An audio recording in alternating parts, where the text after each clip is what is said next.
Bryan, I am so excited to have you here. In 2025, you did 30 million for 87 units. This is only your fourth year in the business, which makes your numbers even more impressive.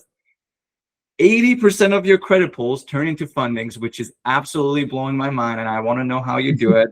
And you have a niche that accounts for 40% of your business that we're going to dive deeper into in the podcast. Thanks for being here.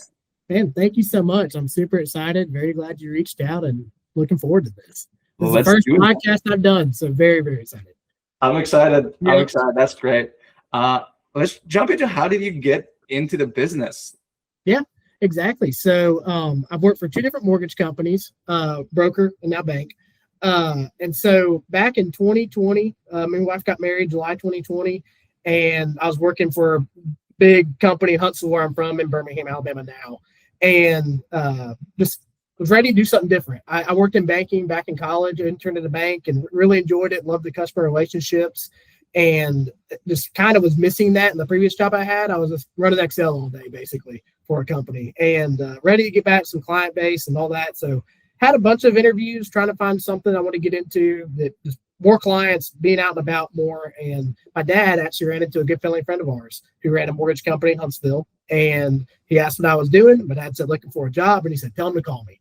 And so called him. It had been October 1st, 2020. And then he told me, go pass your mortgage test and we'll figure it out. And that's what I did. So got into it then and been in it since. And it has been very fun. I'm glad I jumped into it. I have some friends and stuff that are in the business too that helped guide me up through it and just kind of learn the business. And so that was great. So lots of good friends and family that helped. I'm going to hit you with the hard question right away. What's the best thing and what's the worst thing that you found about being a loan officer? The best thing is the clients are sitting at the closing table and everybody's happy and smiles. The worst thing, it's good and bad, but the ever-changing industry. Sometimes the new guidelines, new loan level pricing adjustments. I was actually talking about that today. Just having to constantly changing and having to just pivot and do different things. That's kind of been it's always a challenge, but it's a fun challenge because most of it is for the good. But I would say that's probably one of the hardest things is have a file doing it, then find out like, oh, dang, can't do that anymore. So got to pivot and change it. So yeah, I think it goes unsaid too often that learning the guidelines is one of the key things to actually growing in this business. Too many loan officers I know don't put any attention on guidelines and they keep on living in chaos because it's like, if you don't know it, you're making mistakes. There's a million little rules. So I'm glad you said that. I want to go into your business if that's okay. You have a really diverse mix of referral partners. Can you expand on that? Yeah. And so as normal realtors, they're always a big one I work with.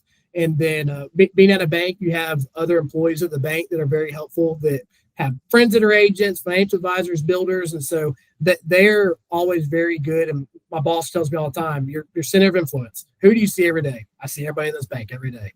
And so they're like, everybody can be a referral source for you. And that is something that I live by. She's put that in me. And it's just that's one thing that I really, really like is I help everybody out here. They help me out. Everybody's happy. We have one big goal, keep moving forward. But that's just kind of how I'd say builders, realtors, relations staff here at the bank, and then past clients. I do a lot on past clients and writing them Christmas cards every single year, thank you notes throughout the year, and then also the team. I mean, just all the mortgage from processors, our underwriters, and our closing department. Just everybody as a whole working together just makes everything easier, and you can sell a process. God, that's fantastic. Do you mind sharing your process of how you started from zero to like doing 87 units and 30 million last year? Like what was strategically, what were you doing? I always do the little things, and I feel like little things pay off in the long run. I could go slam the phones and call 100 people a day and get 2 or 3 deals out of it. And it works for some people. For me, I've tried that and it's hard and it's a grind, but I do the little things. I take loan apps over the phone. You send me documents, you get a thank you note that day. And then whoever sent the client to me, they get a thank you note that day. When we close, you get a thank you note. Realtors get a thank you note. So, I mean, I have sitting right here next to me, I printed them off last month, probably about 500 thank you notes, and we'll see how long it takes to run through them. But I'll show it. I got it right here. So next one. So it's just got my name and the bank on it and my name and picture and everything. So I love it. Send it out. So you're reminded. Yeah, exactly. So send those out, and those are a huge plus as handwritten thank you notes. I know a lot of people have kind of started going back to that, and so that I get a lot of feedback from that. That's really good. But I lean a lot on past clients, lean a lot on friends, family, and then building realtor relationships. That was one of the early on things I had to do, and I'll kind of go into something too that when I first got in the business, COVID. You know what rates were. I know what rates were. It was a crazy time. And so I was able to do a lot of files, see a lot of files, and help the previous company I was at with getting them closed, doing some processing, just learning the business as a whole. My previous boss, he was like, hey, you learning the business as a whole from start to finish would be very beneficial in the long run. So one thing that I didn't really get from doing all those during the time was business was coming in. It was coming in. I wasn't really having to go seek it. If you want to get to 10 loans a month, working 25 to 35 hours a week, making anywhere between $500,000 to $1 million a year, I put the complete playbook together for you on my school community. You can find a link to join in the description. Thank you. And so when rates started trickling back up, I spent all that time learning the process and the system and how to close a loan. I didn't really learn much on selling because I didn't do it before. I wasn't in the selling role. And so I kind of had a pretty big pivot, but I think that time really helped me grow because I understood the process from start to finish. And then I had to go and start the selling side. So when I had to make that flip to, hey, I know the system and now I got to know how to sell. And so it really helped me. But that was one thing I struggled for a while was figuring out how to sell and trying to make a friend before you get a deal. That's a slogan we say around here at the office all the time. And that's taken a lot of time. And so as you're closing loans, getting clients in, and then you have that referral base that sends it to you. So the more loans you close, more clients you have, more friends they know, and it just kind of picks up. And that's kind of where I've gotten to now is I start seeing, I have some clients that I closed their first house with. Now they're buying their second house and then did a refinance for them in the meantime. Well, then I work with their parents. They're buying the lake house. So it kind of just, it takes time. And so one thing I told coming to business, hey, you need to give 4 or 5 years, and it just takes time. And that is very true. It does. One thing you said that it's learning the sales side was really hard and it takes 4 to 5 years. And it just reminded me of what my old mentor used to tell me is that sales has 2 parts, an emotional part and the tactical part. The tactical part is practice. The emotional part is like an internal battle. Yeah. And for different people, each one can be different for challenging for different reasons, but one is way more challenging than the other. So I'm going to ask you the question, which part was more challenging for you, like the tactics or the emotional side of it? I would say the emotional side of it, because I knew from A to Z, knew how to get there, knew how to do it. That was easy. It was more the emotional side and trying to play and just guide clients through that. Like that in my mind was what I kind of gravitated towards, just because I'd been in their position before. I was a first-time home buyer right when I got out of college. I'd never done a mortgage in my life. My uncle's really good friend helped me get the house, and he guided me through it and was helpful. So I do well putting myself in people's shoes and kind of see what they're going through. And so I think, and we'll go into this a little bit, but a lot of my business is first-time home buyers. And I feel like the emotional side is basically it, because they're looking at me going, you're the mortgage professional. You're going to get me to the closing table, and just trying to go through the process. And I am a very over communicator. I feel like I probably scare some people sometimes because I throw out a lot of words on it. But I try to treat my clients the way I want to be treated, and I love the information. I have some clients that they want high level, they don't want in the weeds, and I've had to learn to tailor to that, because that is very hard. But one thing I live by, always have, is I just try to treat everybody the way I want to be treated, and they'll work out the way it needs to. So I think if more people wrote that down and like lived by it, they would have better businesses. I know a lot of loan officers that like, how can I make this easier for myself? The right question is like, how can I make this better for my client? Like, how would I want it if I was in their shoes? And if you just do that, it becomes easier too. Yes. Because you're not like fighting against someone else and what the process should be. You're doing the process the way it should be. Let's jump into the first-time home buyers. How did that become your niche? Like, how did you grow so much in that? Yeah, I think that it literally, at the end of the day, was the feedback that my clients gave the agents when I closed. So whether that client came to me first, or it was a realtor referral, or just referral from family or friends, I think it was the feedback they had and just how happy they were. All the time we get to closing and they tell me like, thank you so much. This was so easy. You made it as easy as possible. And I think that I probably spend a lot of time with clients, and some of it is probably way more time than I probably should. But I tell them all the time, you find a house, you text it to me, I'm gonna run the full numbers for you, give you a really good quote on it, go pull the taxes.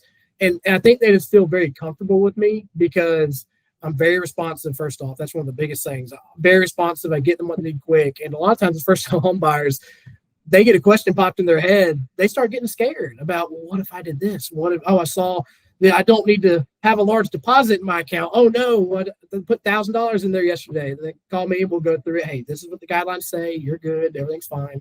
And so I think it's just more of the responsiveness. And then when they get to the closing table, everybody's happy. And the realtors are always like, wow, like they were really scared when they came to me first.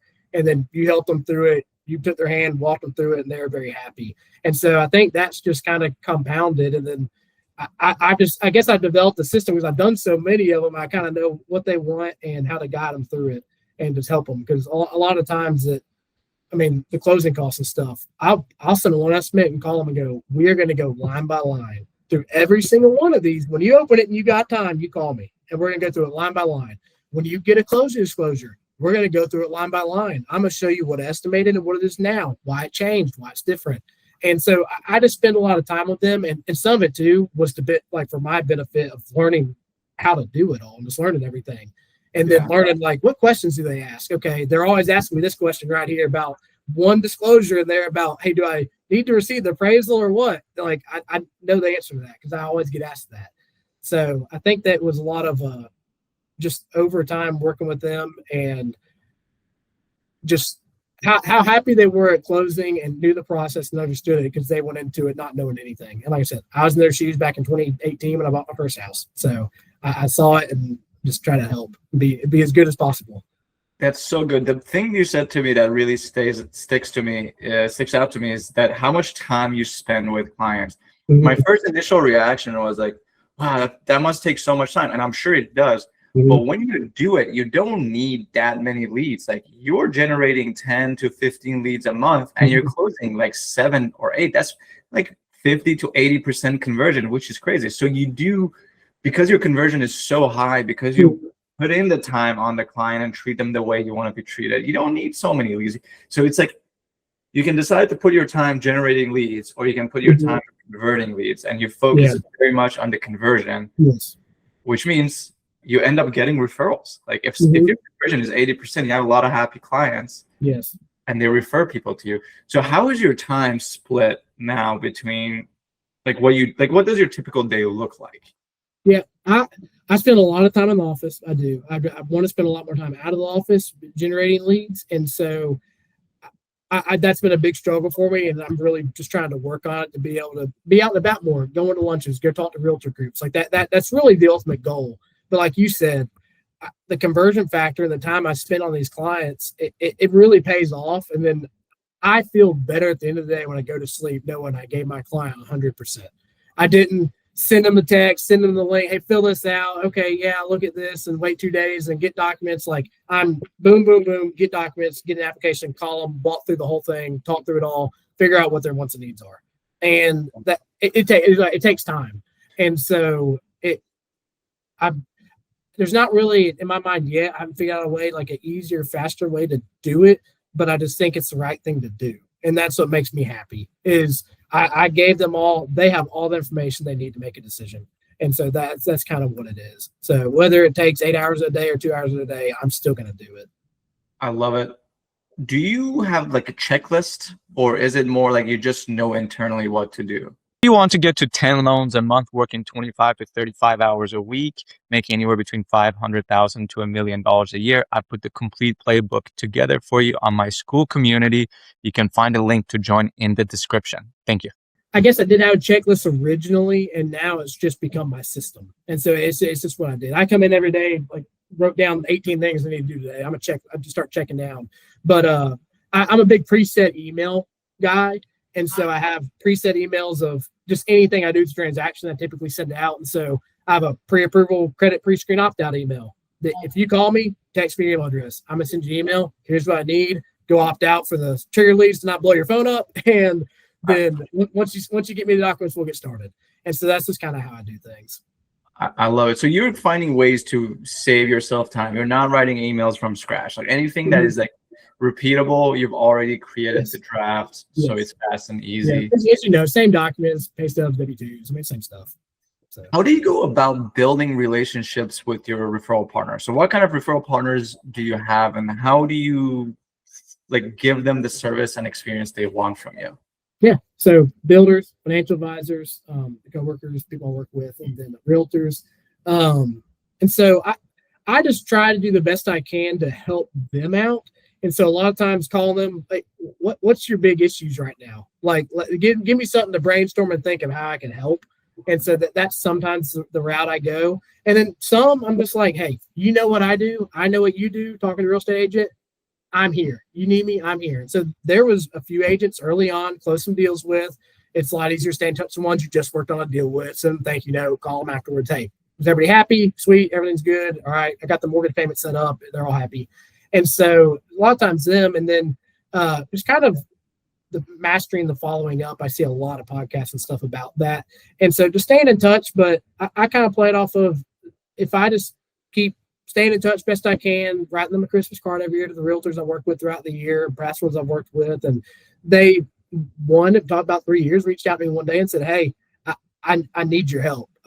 Lender, whoever out of town, I can't get in touch with them. I need you right now. And I was like, sweet, at the office, call me. And so things like that. I mean, it takes time, but yeah, I try to do, of course, realtor events, go to their offices, tell them about the products we have. And then, but mainly it's more of like, hey, how can I help you? And with us being a bank, lots of products. So that's always helpful with different things we can do. So. Gotcha. So it's very much still like you're not the hard salesperson in any way. It's very much like the same approach as your borrowers. Like, I want you to get a lot of value and use by knowing me. So like with borrowers, it's like, let me educate you, let me treat you right, communicate. Yeah. With realtors and other referral partners, like, you tell me what you need with, and I'll find a way to help you. Yes, exactly. Yep. And so a lot of times the realtor is like, appraisals, that's this mission right now. What is the issue with them? They come back low and stuff. And so let's talk through it and see. And so that's sometimes some of the things that, of course, we get all the time. We're like, y'all's underwriting is just crazy. And it'll be like, well, those are just the guidelines. I know. But if I know the guidelines, and you mentioned earlier, I'm actually pretty bad. I need to go read them more often than I do, because that is a huge, I guess, strength to have as a mortgage person, is be able to know off the top of your head, spit them out. And so we have people here at the bank that are very, very good at it, and I lean on them a lot. And so that is one thing. But yeah, I've just always been that kind of way. I'm not a pushy person. I guess I had some of my friends that dads were sales reps and stuff. They saw it growing up. But my family's not a big sales industry family. And so I just lean off of like, hey, let's be friends. I'm a good educator. I'm in the business. This is my job. Just let me help you. There's a lot of people I've worked with that were builders, have preferred lenders and stuff. And so they're friends of mine, and they can offer good deals and everything. And so I'm like, hey, send me what you got. I'll take a look at it and tell you if it's good or not. Like, I was like, I'll spend, you're a good friend of mine. I'll spend 30 minutes with you, send it, we'll run through the numbers. Just make sure everything's okay and you're not shocked. And I think people really appreciate that. And a lot of times when it comes to refinance time, who are they calling? Me, which has happened multiple times. So it's one of the things. I'm a big long-term play. So yeah, that makes a lot of sense. So in that cycle, like, you said you started with checklists with borrowers, and now it's just your system. Do you have anything for that for your referral partners as well? Like, where you're like, you have a system for checking in and helping them out? I would say nothing definite written down. It's more of, a lot of times Mondays, call and send some text, everything. Hey, out the weekend go, so I had open house, need anything, let me know. It's more of that. Nothing too extraneous. I'd say definitely one thing is just thank you notes throughout the year when they send me clients and everything. I think are always like a touch, like, hey, like, thank you so much. You sent me this client the other day. They called me, everything went good. I'll take care of them. So I think it's more of that. I definitely should be way better about just being top of mind to my directors and stuff. I want to go back. Like you said, I should, and I don't think you should. I don't think that exists actually, because there's a lot of information in our industry about how things should be done, but it's such a personal game, and we have such different strengths and weaknesses. Like, we are honestly probably the best I've seen at lead conversion, and you're so good at like providing that exceptional client experience, and you put your energy there, and it just keeps growing on its own. I think if you did, this is my personal thoughts, and I could be very wrong here. I think if you try to focus on like lead generation more and like putting more time on, like, let's say realtors, your business would suffer because it would take you away from the core thing that you're really good at, which is the borrower and the client experience. Yes. I think you're exactly right. And so that's a battle I face daily, because there are times where you end up losing some loans, and then you lose those. I'm like, well, dang, I wish I would have spent those 3 or 4 days I handled getting all their stuff together, talking numbers, out and about, calling and getting more leads coming in. So it's hard. It's a hard game to play, but you're right. That is a good point. Yeah, and it's I think there's a path for people to get to 10 loans a month. I think, by the way, I think 10 loans a month is the best place to be for loan officers. Like with one amazing assistant or like a good team, 10 loans a month is the best place to be. You work 25 to 35 hours a week. You make great money. And the way to get there is 2 things. You have to have a very good replicatable is the key word here, for lead conversion, where the client experience is really high, but also a low effort system that takes 1.5 to 2.5 hours per week of meeting new realtor partners or referral partners. If you have those 2 things, you can decide which one you want to put more focus on for where you are in the business. And then everything else takes care of itself. Yep, exactly. I want to go into how you do the little things and what are the little things that you do, because you do a lot of them and they're really cool. I'll start where you want to start with that. Yeah. And so number 1 is the handwritten thank you notes. That is something that got to do. And then the Christmas cards every year, small gifts after closing, thank you after closing to everybody. I mean, that would be my number 1 little thing.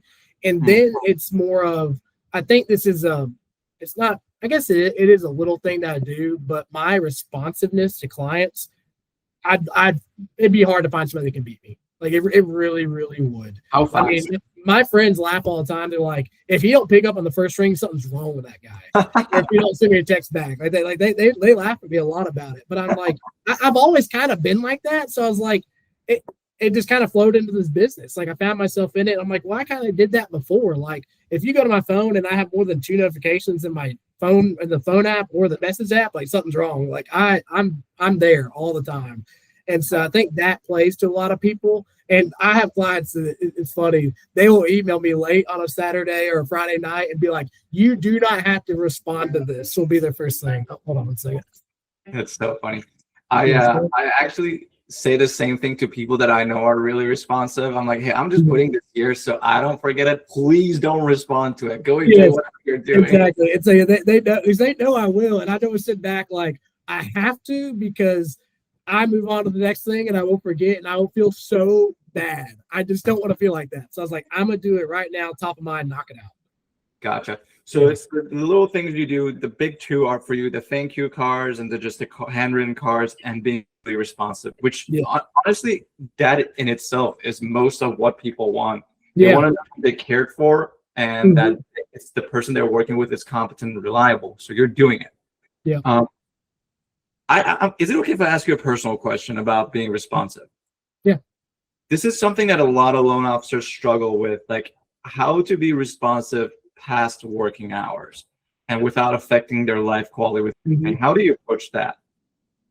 So my wife, she always laughs at me sometimes because my phone on me 24/7, and it's more of a personal thing that I said, lay my head down at night. I feel good that I gave 110% that day. Like that's kind of the goal. And so we'll go on vacations. We'll go do things. I got my phone on me, shoot quick messages. Hey, I got to run back to the house and do this real quick. I'll come back, I promise. And so it's been a struggle, but I think that like at home, she knows that it's building my business and she's fully supportive of it and knows that there's an ultimate goal. And so I think that's more of what it is. There are times that look at me, hey, put it down, and I'll be like, oh, okay, that's fine. Like I will. And so, but early on, when you have no loans and you're trying to grow, you have to be that guy. One of my good buddies who went in college freshman year called me at 11 o'clock at night, needed a pre-approval letter that next morning, and I was just like, done, I'll do it. It was early on in my career, knocking it out. And so I just had to do that to grow, is what my thought was. I had to be the guy that was, hey, if you need something, Brian's going to do it. And so that was one of the things. But I have gotten better on knowing what is super urgent and what's not super urgent. So get the email, hey, can you run these numbers for me? Yep, absolutely. Knock it out tonight or first thing in the morning, but I promise I'll get it to you. So I have learned to kind of do that sort of thing.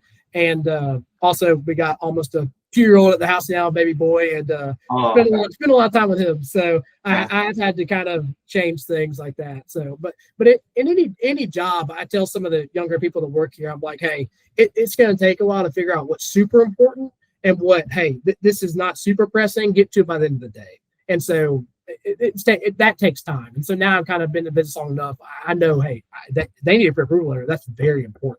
They just want to see numbers on the house. It's coming soon, not going live the next week. That's a different story. Yeah. You said two things that are pure gold, and I want people to really understand. One is like being able to prioritize what is important, urgent, and what is important and can wait. And that will save a lot of headache. And one thing that you kind of like, you just kind of went over it, but I think it's really important. You said like, hey, I'll take care of this later, but you still send a message, hey, I'll take care of this later. Exactly. They know us. Exactly. So like I say, and by the way, all of this is available on the school community for people that want access to it. It's just the link in the show notes. But speed to communication is really important. Speed to implementation is not as important. And speed to communication is basically like speed to lead. Like the moment you get a lead, within ideally like 30 minutes or faster, they know that you acknowledge the receipt and that you will call them if you can't call them right away. That speed to lead is way more important than like speed to take care of everything right away. That can work a little bit. Yes, exactly. And a lot of things too is the way that I said that my stuff's set up and how I do things. Talk on the phone, text message, whatever. Hey, send me your email. We'll start. That's how my application process starts. We'll go through it, do the phone app, all that. But it's more of like, hey, call me. I'll send you what you need. They kind of balls in the client's court. Like, hey, okay, Brian needs these things before we have the next step. And so I try to limit a waiting period where they have to think, well, what's he doing? Like, why has it been a minute? So I try to always play that game of like, hey, I need this. Balls in your court. Once you get it back to me, promise I'll get to it as quick as possible. I want to talk about the phone app because this is a change you made in your business that's had massive impact. Tell us more about it. Yes. So I had a mortgage mentor, mortgage coach, and a very, very, very high producer. And I leaned on him a lot. And so August 2023, lost a lot of loans. Just rate shopping, just anything in general. It was just losing a lot. And it was one of the most loans volume months I was about to have. And then they started losing them. And I was like, what is going on? What am I doing wrong? Like I was still doing the thank you notes, all that kind of stuff, but I was like, what am I doing wrong? And I called him, talked to him. I said, what do I need to do? Like something's up with my process. I got to change it. And he said, Brian, he goes, who has a better mortgage link than you? I was like, what do you mean? He's just like, Rocket Mortgage. They spend millions of dollars on client experience through an internet portal. No person involved. And now it's probably so much AI involved, but he's like, Rocket, Wells Fargo, Chase, the big banks, the giant banks. He goes, their mortgage app is way better than yours. Their process is way faster. He goes, because they have so much time and money they can spend on that stuff. He goes, he said he had to change the same thing because he literally had the same thing happen. And so he's like, I know exactly what we need to do. He goes, no more online applications. And I said, really? He goes, I know you started in 2020. The online link was there. He goes, I've been in the business 30 years. I used to have to do it this way. And I said, okay, that's fine. And he kind of gave me the process for it, the things to do. And so I took that to just its full extent of like, I'm going solely phone applications and everything I do. And so that became my process. And that played into that closing ratio and pulling credit to funding. it changed almost immediately. And it really helped. I think the client experience on the front end and building a relationship is huge. You sending the link out. I mean, they immediately go to Google and they're like, oh, this was easy. I can go do this here, here, and here and get everything I need. And so I think that clients need the personal experience and know that you're there to help them. And so I've stuck with it since. That was August 2023 and now 2026, and I'm still doing the same thing. And like I talked earlier, it takes time. It really does, but I think it is very important time on the front end because that's how you're going to keep the client. That's so good. Another person I know, he does 30 loans a month. He only does phone apps too. And he said something similar. He used Rocket as an example as well, but in a different way. He said, do you know what the best lead converting company is? I said, no. And he's like, it's Rocket. And do you know what Rocket does? With their technology and everything, they call the client within a minute to take an to phone app. So just copy them. But the part that a lot of loan officers miss is how to build the relationship on that call. So how much of the phone app are you spending on just like taking information versus building a relationship, and how? So a lot of it, you said taking information and everything, but first thing is if it came from a realtor, praise that realtor. They're great, work them all the time, you're in good hands. So that's pretty much one of the first things. If you know where it came from, praise that person for sure. And then going through everything, and I think a lot of it is I've learned to ask certain questions when and why we need it. And it kind of goes, oh, you live there? Oh, sweet. Yeah, I actually live 2 streets over from there. Like, that's funny. Like, I didn't know you. Like, things like that just kind of pop up throughout the application. So I try to make it fun and easy. And then it gives me so much information to know the client. And then also it gives you information about the deal. Like, is there going to be a gift involved from a relative? Like, a lot of times, hey, where's the down payment coming from?